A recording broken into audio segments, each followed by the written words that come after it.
말씀을 근거로 그리스도를 깊이 체험하자라는 제목과 함께 말씀의 은혜를 나누길 원합니다. 봉도하신 말씀 속에 옛사람과 새사람을 말씀하시면서 전에는 우리가 옛사람이었으나 지금은 새사람이 되었는데 그 새사람 안에는 우리 11절 말씀 한 절로 다시 돌아가서 찾아봅니다. 거기는 헬라인과 유대인이나 할례당과 무할례당이나 야인이나 스구디아인이나 종이나 자유인이 분별이 있을 수 없나니 오직 그리스도는 만유시요 만유 안에 계시다라고 말씀하고 있는 것입니다. 거기는 어디죠? 새 사람 안에는 그 말씀입니다. 우리가 새로운 피조물로 이제 거듭난 우리의 새로워진 존재 안에는 분별이 있을 수 없다. 이 있을 수 없다라는 이 말씀은 다만 없다라는 것을 말하는 것이 아니라 있을 수 있는 공간도 없고 있을 수 있는 가능성도 아예 남아있지 않음을 말하는 단어인 것입니다. 그러므로 그 새 사람 안에는 아예 헬라인도 없습니다. 유대인도 없습니다. 종도 없어요. 자유인도 없어요. 모든 다른 어떤 것이 있을 수가 없다라는 것을 얘기하는 것입니다. 다만 구별이 없다는 것이 아니요, 다만 어떤 것이 없다는 것을 얘기하는 것이 아니라 아무것도 있을 가능성도 또한 공간조차 없다. 왜 그렇습니까? 그 안에는 그리스도가 만유시고 만유이신 그리스도가 그 안에 계시기 때문이다 라고 말하는 거예요. But Christ is all. 예수님이 전체가 되셨다 그 말이에요. 예수님이 전체가 되셨기 때문에 그 안에는 다른 어떤 것이 들어갈 공간이 전혀 남아있지 않다라고 말씀해 주고 있는 것입니다. 예수님이 우리의 새로워진 존재 안에 충만하게 거하고 계시기 때문에 다른 어떤 것도 들어갈 수 있는 가능성도 공간이 남아있지 않게 되어졌다. 믿으시면 아멘. 여러분, 우리 속에는 예수님이 들어와 계십니다. 새 사람 된 우리 존재 안에는 주님이 그냥 들어와 계신 것이 아니라 충만하게 들어와 계시는 것이죠. 그러므로 주님이 조금만 움직이셔도 그 느낌을 우리는 느낄 수밖에 없게 되어 있습니다. 주님이 조금만 움직이셔서도 그것이 충만하시기 때문에 그것은 흘러서 넘치고 향기가 되어서 우리가 맡을 수 있고 우리가 또한 느낄 수 있는 하나의 충만이 되어져 있다는 것을 말씀해 주고 있다라는 것입니다. 그리스도를 어느 정도로 느끼고 사시는지, 또 그리스도가 내 삶에 얼마나 많은 누림과 또한 기쁨이 되고 있는지, 향기가 되고 있는지 여러분들은 간증할 수 있는지 모르겠습니다. 우리 모두가 다 이와 같은 주의 충만함을 갖고 계시는 새 사람 된 존재인 것을 우리는 또한 깨달아야 될 줄 믿습니다. 우리 중에 새 사람 되지 않은 사람이 아직도 있습니까? 만약 있다고 한다면 주님을 다시 마음으로 영접하십시오. 예배 회중 가운데서 고백하는 것은 참 좋은 일입니다. 또 아니라면 목장에서도 고백하십시오. 아니라고 하면 내가 조용히 혼자 있을 때에 내가 주님을 영접하도록 내 마음을 고백하게 되시기를 주님 이름으로 축원합니다. 내가 주님을 마음속에 영접하기만 하면 그 순간 나는 새 사람으로 변화되는 이 놀라운 축복이 선물로 주어지게 되는 것입니다. 새 사람 된 사람들은 이제 새 사람 된 것으로 만족하지 말고 이제는 그 새 사람 속에 충만하신 그리스도를 내가 누림으로써, 느낌으로써, 또한 함께 주님을 즐김으로써, 교제함으로써 우리가 주님의 간증이 되고 향기가 되는 삶으로 나아가야 될 줄 믿습니다. 왜 나는 새 사람인데도 불구하고 주님이 느껴지지 않습니까? 왜 나는 새 사람 된 존재임에도 불구하고 주님의 향기가 그렇게 강력하게 체험되지 않는 것입니까? 그것은 내가 그리스도를 더 깊이 체험하지 못하고 있기 때문이다라는 것입니다. 내가 주님을 간신히 믿고 있기 때문이다. 내가 주님을 체험했었어도 너무나 멀리서 너무나 간접적으로 깊이 체험하지 못했기 때문이다라는 것을 우리 말씀드릴 수가 있는 것입니다. 오늘 저와 여러분 다시 한번 더 예수 그리스도를 깊이 체험하는 자리로 나아갈 수 있게 되시기를 예수님을 축원합니다. 여러분, 그리스도를 깊이 체험한다는 것이 얼마나 중요한지 모르는 것입니다.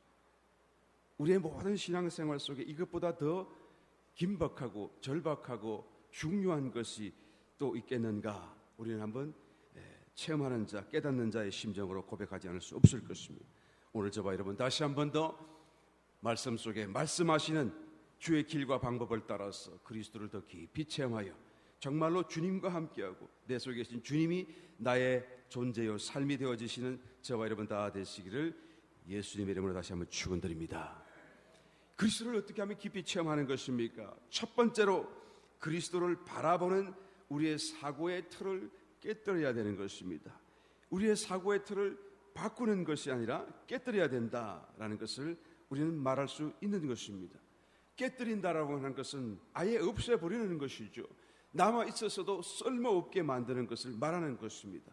우리가 그리스도를 바라보는 우리의 사고의 틀을 깨뜨려 버릴 때에 우리는 비로소 참 하나님 되신 그리스도를 체험해 볼 수가 있게 된다라는 것입니다. 여러분, 사고의 틀이 무엇입니까? 그것은 사고하는 방식을 말하는 것이죠. 각자 나름대로 자기가 자기의 태생, 자기의 출생, 또한 자기의 받은 교육, 자기의 모든 생활 환경, 또 자기가 소속해 살고 있는 그 삶의 현장, 나라, 국가의 문화, 또 심지어는 자기의 종교, 또 어렸을 적부터 지금까지 계속적으로 내가 직접적으로든 간접적으로든 또한 느끼고 또 담아오던 내 속에 있는 그런 기억들, 체험들, 이런 모든 것들이 다 어우러져서 내 사고의 틀을 형성하게 되는 것입니다. 내 사고하는 방식을 만들어주게 되는 것입니다. 우리가 주님을 한 번도 본 적이 없지만 그럼에도 불구하고 우리는 주님을 나름대로 각자 다른 모습으로 마음속에 주님을 그려보지 않습니까? 아, 하나님은 이런 분이실 거야. 아마 하나님은 이래서야 되시겠지. 하나님은 아마 이런 분이 틀림없어. 저런 분은 절대 하나님이 될 수가 없고 저런 것은 절대로 하나님께로부터 나온 것이 될 수가 없을 거야. 왜 이런 하나님을 그리게 되나요? 내 속에 사고의 틀이 벌써 형성되어져 있기 때문에 저저 자연스럽게 하나님을 생각하고 마음속에 그려가며 하나님은 이와 같은 분이실 거라는 막연한 생각의 그림을 내 마음속에 갖고 사는 것입니다. 언젠가 한번 보았더니 한국에 우리나라에 삿갓을 쓰고 한복을 입은 예수님을 한번 본 적이 있어요. 물론 그림 속에 있어요. 여러분, 주님의 모습이 매우 친근하게 다가올는지는 모르겠습니다만 그러나 이것은 사람이 상상으로 내어놓은 그런 종교요, 심하게 말하면 우상일 뿐이다라는 것입니다. 하나님은 삿갓을 쓰지 않습니다. 하나님은 한복도 입지 않으셨어요. 하나님은 우리의 생각과 우리의 어떤 사고를 뛰어넘는 분이시죠. 만약에 내가 기도 중에 환상 중에 삿갓을 쓰고 한복을 입은 주님을 만났다라고 한다면 그것은 여러분 틀림없이 산신령입니다. 절대로 하나님이 될 수가 없습니다. 하나님은 우리의 생각과 우리의 사고를 뛰어넘는 분이시기 때문인 것이죠. 그럼에도 불구하고 사람들은 자기도 모르게 형성된 이 사고의 틀을 통하여서 하나님조차도 자기의 마음속에 마음대로 붓을 들고 초상화를 그리기 시작하는 것이죠. 그러므로 하나님은 말씀합니다. 너희가 나를 정말로 만나기를 원하느냐? 내가 너희를 정말로 만나기를 원하고 너희가 나를 정말로 만나기를 원한다고 한다면 너희는 너의 마음속에 나를 우상으로 새기지 말라. 십계명 2조. 나 외에는 다른 신을 너에게 두지 말라. 1조. 제2조. 어떤 것으로도 너희 속에 나를 인하여 새긴 우상으로 만들지 말라. 하늘에 있는 것이나 땅에 있는 것이나 땅 아래 있는 것이나 어떤 것으로도 나를 생각하며 새겨서 우상으로 만들지 말라. 십계명 제2조. 여러분, 우리의 손으로 만든 것뿐만 아니라 우리의 마음속에 있는 우상은 얼마나 큰 방해꾼이 되는지요. 하나님을 볼 수 없게 만드는 것입니다. 하나님을 못 만나게 만들어요. 그러면 우리의 마음속에 이것을 깨뜨려버려야 되는 것입니다. 이것을 벗어버려야 되는 것이죠. 하나님은 우리의 생각을 초월하시고 우리의 사고의 틀보다 더 크신 분이시기 때문에 우리가 우리의 마음속에 도무지 담을 수 없고 그릴 수 없는 불이 나는 것을 우리는 먼저 인정하고 깨달아야만 된다라는 것이죠.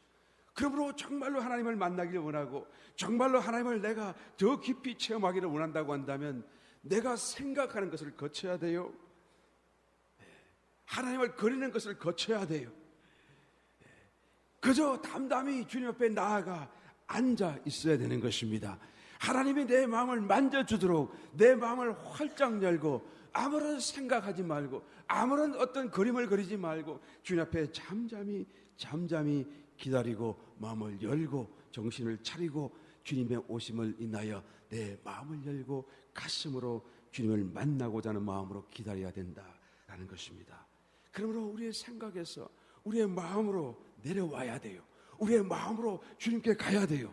주님은 우리의 생각으로 만날 수 없기 때문에 주님은 오직 우리의 가슴으로 터치될 수밖에 없는 것입니다. 왜요? 너무 커시기 때문에.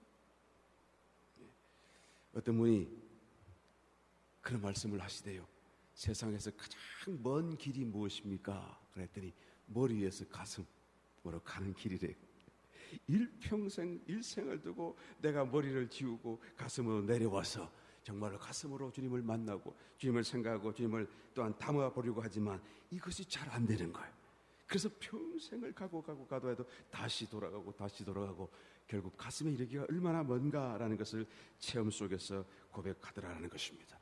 여러분, 우리가 왜 그리스도를 체험하지 못해요? 왜 우리 속에 충만하신 분으로 계심에도 불구하고 그것이 내 삶의 구체적인 간증이 되지 못, 기쁨이 되지 못하고 있는 것입니까? 왜 또한 주님을 느끼더라도 충분히 느끼지 못하는 것입니까? 내가 머릿속에만 머물고 모든 것을 머리로만 생각하려고 하기 때문이라는 것입니다.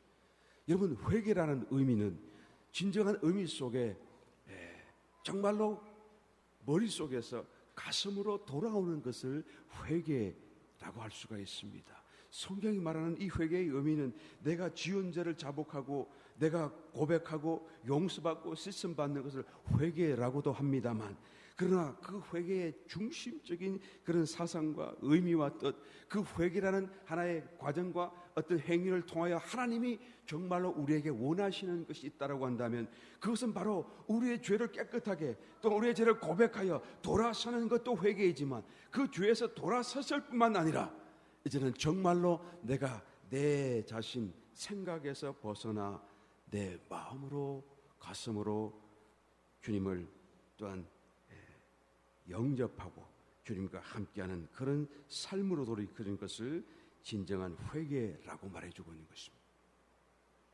인도의 어떤 종교 지도자가 자기 집 앞마당에 나와서 열심히 무언가를 찾고 있어요. 짠지가 있는데 그 짠디 잎을 하나하나 뒤져가면서 찾고 있어요. 그것을 보던 제자들이 이상하게 생각해서 다가왔습니다. 스승님, 무슨 일을 하십니까? 내가 잃어버린 물건을 찾고 있는 중이라네. 뭘 잃어버리셨는데요? 집 열쇠를 잃어버렸네. 그래요, 스승님, 그렇다고 한다면 저희들이 좀 도와드려도 되겠습니까? 그래 주겠나? 그렇게 해준다면 참으로 고맙겠네. 그래서 제자들도 열심히 그 집 앞마당을 잔디를 헤쳐가면서 집 열쇠를 찾고 있습니다. 1시간을 열심히 찾았어요. 그런데 찾을 수가 없는 것이. 제자들이 다시 물어봅니다. 스승님, 혹시 집 열쇠를 어디다 두고 잃어버리셨는지 기억이 나십니까? 라고 물었더니 그 스승이 대답하기를, 물론 기억이 나지. 어디신데요? 내가 집 안에서 잃어버렸네. 그래서 제자들이 다시 물었습니다. 스승님, 그러면 왜 저희들이 집 바깥에서 그 열쇠를 찾고 있나요? 그랬더니 그 스승이 대답하기를, 그것은 여기가 더 밝기 때문이라네. 말씀의 뜻이 전달되는지 모르겠습니다. 어떤 분이 그러시대요. 목사님은 말씀을 더 쉽게 설명하려고 예화를 드시는데 그 예화가 더 어려워요. 깨닫게 되시길 했으면 축원합니다. 아멘. 우리의 마음, 우리의 머릿속에서 찾지 마세요. 우리의 마음속에서 찾아야 되는 것입니다. 나는 한 번도 그래 본 적이 없기 때문에 나는 그것이 어둡고 잘 모르겠다라고 생각하지 마시길 바라요. 비록 그것이 습관이 되어지 않고 나에게 부자연스러울지라도 우리는 생각을 떠나서 내가 밝다라고 하는 그 자리에서 떠나서 우리는 우리의 가슴으로 주님을 찾아야 되는 것입니다. 하나님을 정말 체험하기 원하십니까? 우리는 우리의 생각의 틀을 깨뜨리고 가슴을 열고 주님을 또한 찾아 나아가야 될 줄 믿습니다. 그런 사람들마다마다 그 삶 속에 반드시 하나님을 체험하게 될 줄 믿습니다. 아멘. 이 마이크를 조금만 더 높여주세요. 두 번째, 그리스도가 항상 함께 계심을 믿어야 우리는 그리스도를 또한 체험할 수 있는 것입니다. 이 말씀은 하나님의 현존, 현재 존재하심을 내가 믿어야 하나님을 만나고 하나님을 체험할 수 있게 된다라는 것을 말씀해 주고 있는 것입니다. 그리스도는 지금 이 순간에도 우리와 함께 하고 있다라는 것을 깨닫고 믿는 사람은 아멘 하시길 바랍니다. 그것은 사실이에요. 내가 믿든지 안 믿든지 상관없이 사실인 것입니다. 마태복음 28장 20절에 말씀하시기를 예수님은 볼지어다 내가 세상 끝날까지 너희와 항상 함께 있으리라. 정말로 그 말씀 그대로 주님은 지금도 우리와 항상 함께하고 계셔요. 이것을 믿어야 돼요. 내가 믿든지 안 믿든지 주님은 계시는 것입니다. 그런데 주님을 내가 체험하기를 원한다고 한다면 믿어야 된다, 그 말씀이에요. 이것을 깨닫고 믿어야 주님을 체험할 수 있는 자리에 나아갈 수 있다는 것입니다. 그러므로 히브리서 기자는 말합니다. 11장 6절에 하나님께 나아가는 자는 반드시 그가 계신 것을 믿어야 된다. 하나님께 나아가는데 하나님을 믿지 않는데 어떻게 나아가나요?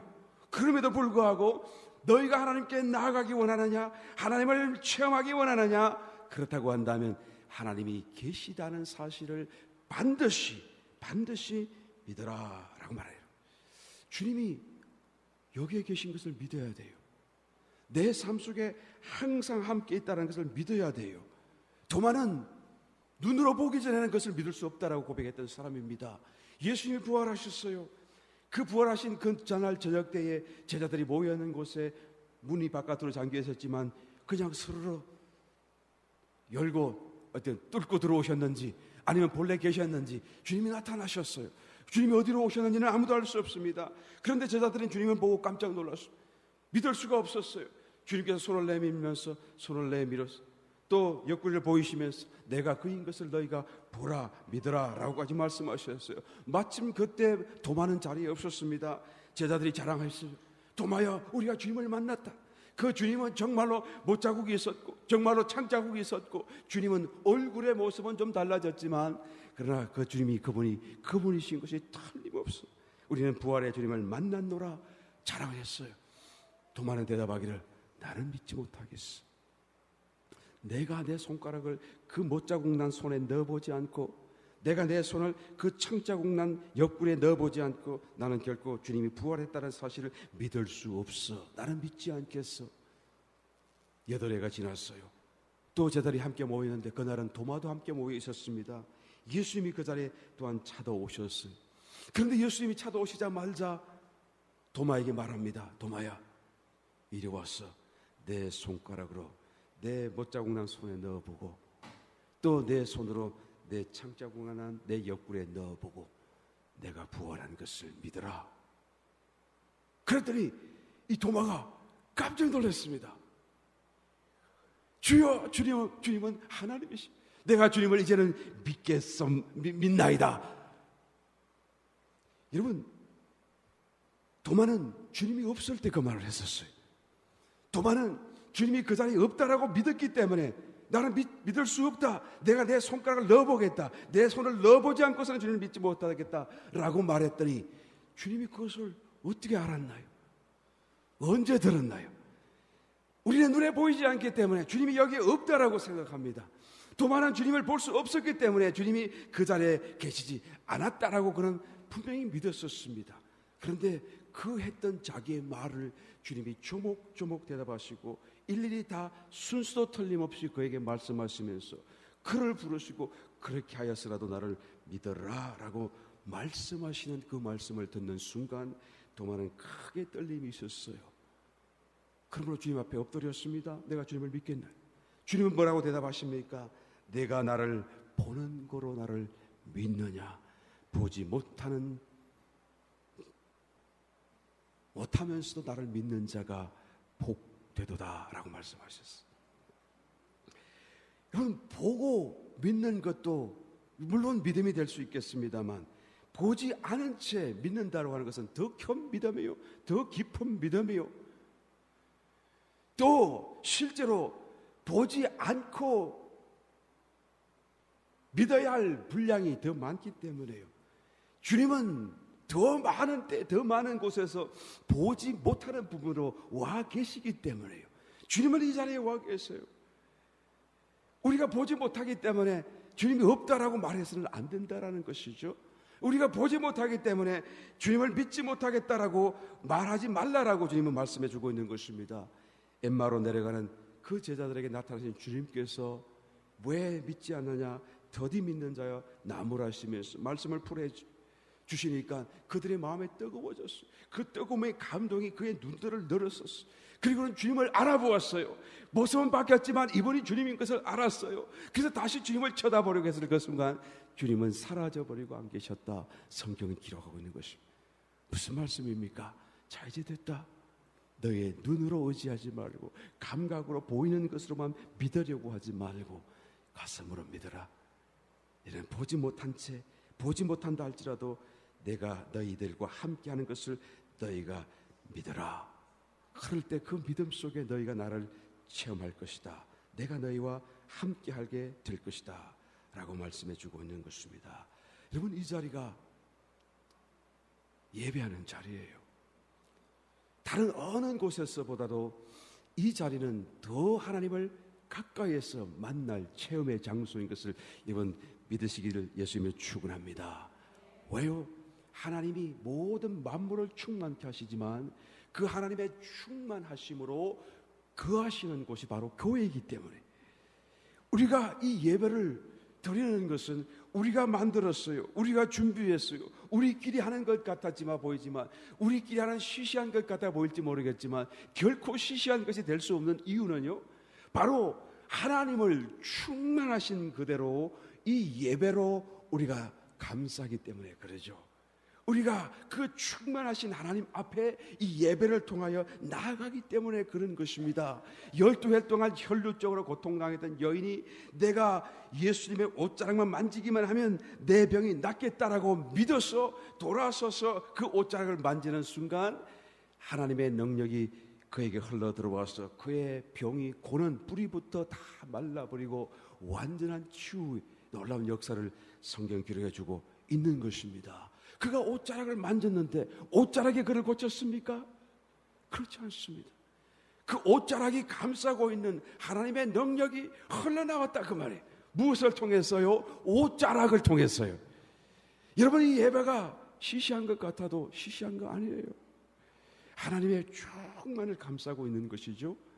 정말로 우리 가운데 이 예배를 통하여 우리가 하나님을 만지는 심정으로 믿음을 갖고 나아가는 사람들마다마다 반드시 하나님을 체험할 수밖에 없게 되어져 있습니다. 깨닫게 되시길 열심히 축원합니다. 사람을 보지 마세요. 주변을 돌아보지 마세요. 찬송이 또 사람이 무엇이 좋고 나쁨을 보지 마시고 믿음 가운데 이 자리에 와 계신 하나님을 내가 깨닫고 바라볼 때마다 그 믿음을 통하여 손을 내밀 때 예배라는 옷자락을 통하여 하나님의 충만한 역사가, 능력이 우리의 존재 가운데로 더 깊이 접촉되어지고 체험되어지는 놀라운 축복이 될 줄 믿습니다. 어떻게 하면 하나님을 더 체험할 수가 있습니까? 세 번째, 마지막으로 그리스도를 사랑해야 된다라는 것이죠. 요한복음 14장 21절, 나를 사랑하는 자는 내 아버지께 사랑을 받을 것이요 나도 그를 사랑하여 그에게 나를 나타내리라. 나를 사랑하는 자에게 나도 그를 사랑하여 그에게 나를 나타내겠다라고 하나님을 말씀하고 있는 것이죠. 여러분, 잔느 기용이라고 하는 분을 아시는 분은 또 잘 알고 계실 것입니다. 저는 교회 역사 속에서 정말로 기록물로 남아있는 사람들 가운데서, 물론 초대교회 우리 사도들과 어떤 그런 모든 사람들을 다 제외하고 그 이후에 교회 역사 속에 기록물 속에 남아있는 사람들 가운데서 정말로 하나님을 깊이 체험하고 또 성경이 말하는 그런 완전한 어떤 성화와 구원의 길에 이른 사람이 여러 있을 텐데 이 잔의 기록만큼 깊이 완전한 경제까지 나아간 사람이 있을까라는 생각이 들 정도로 정말로 이분은 많은 감동과 또한 체험을 우리 가운데 남겨주고 또한 전해주고 있는 것을 보게 됩니다. 이분이 얼마나 깊이 기도했고 또 얼마나 하나님을 또한 실제적으로 소유하고 체험하고 누렸던지요. 그것을 옆에서 바라보던 사람들이 나에게도 우리에게도 당신이 하는 기도를 좀 가르쳐 주세요. 우리도 그렇게 되기를 원합니다 라고 요청하니까 그가 그들에게 기도하는 자기의 체험을 담은 기도의 방법을 제시해 주었어요. 그리고는 그것이 나중에는 출판되어 책이 되었어요. 그는 본래 책으로 쓰려고 한 것이 아닌데 그저 몇 사람에게 그냥 기도의 길과 방법을 자기의 체험을 따라서 좀 소개해 주려고 썼던 것인데 너도 나도 그것을 해보니까 정말로 하나님을 만나거든요. 하나님을 체험하거든요. 그래서 너도 나도 그것을 다오 그래서 마침내 인쇄되어지고 책으로 이제까지 남게 되어졌다라는 거예요. 그 책의 제목이 오늘 설교의 제목과 똑같은 제목이에요. 그리스도를 깊이 체험하기, Experiencing the depth of Jesus Christ. 거기에서 저는 그분은 서문에서 이렇게 말해요. 하나님을 만나고 그 완전함에 이른다는 것은 어렵지 않습니다. 그런데 왜 사람들은 어렵다고 말하는 것일까요? 그것은 주님을 찾으면서도 스스로 죄를 짓는 일을 멈추고 싶어 하지 않기 때문이다 라고 말해주고 있어요. 주님을 찾으면서도 스스로 또한 죄 짓는 일을 그냥 중단하기를 원하지 않기 때문에 그렇다라는 거예요. 그러면서 하는 말씀이 그러므로 하나님이 계실 수 없는 곳에서 하나님을 만나려고 하기 때문에 하나님을 체험하는 것이 그토록 어려운 것입니다. 그러나 하나님을 만나는 것이 결코 어려운 것이 아닙니다. 하나님을 만나고 하나님을 체험하는 것은 쉬운 것입니다. 누구든지 할 수 있는 것입니다. 아무 때든지 할 수 있는 것입니다라고 그는 고백하고 있는 것을 보게 되죠. 이분 내가 죄 짓는 일을 스스로 포기한다라는 것을 좀 더 다른 용어로 표현하게 되면 자기 포기, 자포자기가 아니고 자기 포기, 자기를 포기해야 돼. 왜 자기를 포기합니까? 내 자기가 죄로 물들어져 버렸기 때문에 내 속에는 이 자기는 결코 죄 짓는 일을 수답하지 않습니다. 결코 죄를 떠나지 않아요. 떠나려고 하지 않습니다. 왜? 이미 죄로 물들어져 버렸기 때문에. 그는 결코 선한 일을 생각하고 선한 일을 하려고도 하지 않습니다. 내가 만약 선한 일을 했다고 한다면 그것은 겉으로 보기에 선할 뿐이지 그것은 하나님 보시기에 선한 것도 아니요 그 속에는 죄의 욕심이 가득 들어있는 겉모습으로만 선한 일일 뿐이다라는 것을 우리는 알 수 있게 된다라는 것입니다. 그러므로 하나님을 사랑하기 위하여 자기 포기라는 이 과정을 결단코 우리가 건너뛸 수가 없는 거예요. 자기를 포기해야 돼요. 자기의 마음대로 하고 싶은 것을 포기해야 돼요. 자기의 마음대로 삶이 이렇게 저렇게 정돈되는 그런 바람과 소원과 기대에서 자기는 떠나나와야 된다라는 것이죠. 때때로 내 삶이 엉망이 되고 엉터리가 되어도 뒤죽박죽이 되어도 그럼에도 불구하고 오히려 그 속에서 주님을 더 깊이 만날 수 있다는 사실을 우리는 깨닫고 인정해야 되는 것입니다. 주님을 그 육신으로 잉태하고 또 출산했던 성모 마리아, 그죠? 그 마리아의 삶은 정말로 큰 변화를 겪었어요. 그는 14살, 5살 정도밖에 되지 않은 아마 시골 소녀였을 것입니다. 그런데 갑자기 천사가 찾아왔어. 그의 마음속에는 동네 마을 청년, 멋진 청년 요셉이라고 하는 청년과 이제 약혼했고 저와 함께 행복한 날을 꿈꾸면서 그 날만을 기다리며 이제는 살고 있었는데요. 어느 날 갑자기 하나님의 천사가 그를 찾아왔어. 그리고는 말하기를 은혜 받은 자여 복 받은 자여 내가 아들을 낳을 것이다. 얼마나 놀라운 일이에요. 그때로부터 그의 삶은 완전히 뒤죽박죽이 되어져 버렸어요. 자기의 생각대로 사는 삶이 아니에요. 여러분, 하나님을 만난다라고 하는 것은 그와 같은 여러분 삶의 혼돈으로 들어가는 것을 말하는 것입니다.